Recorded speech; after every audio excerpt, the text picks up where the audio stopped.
I mentioned in my first video, take the students down to hell and then bring them back out with a smile on their face.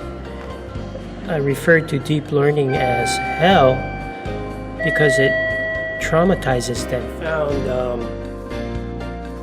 a book from my college days in the 80s. We were required to read this for one of our classes. Back then, I didn't understand a word of it. I can clearly understand it now, especially when I look at it from the concept of performance approach and a performance avoidance goal strategy.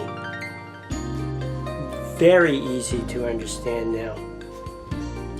But I was reading a little bit here and found some interesting quotes.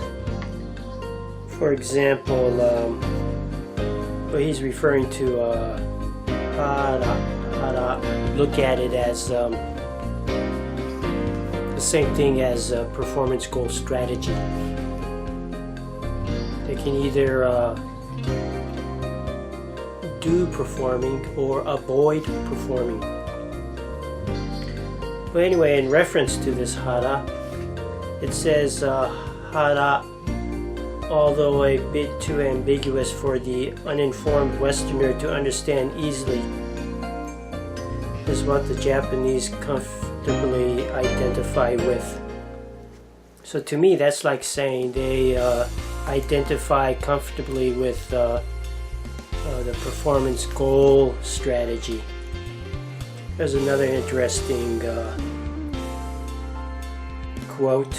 It's talking about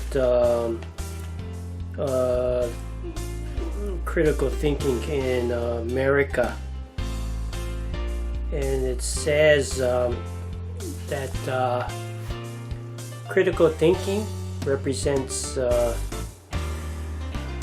tension or aloofness. It's basically saying this: Japanese don't identify with critical thinking at all. I was totally right in referring to, in my first video, in referring to deep learning as hell for the Japanese. That's the message in this. It can be read that way too. It explains performance goal strategy without relying on research.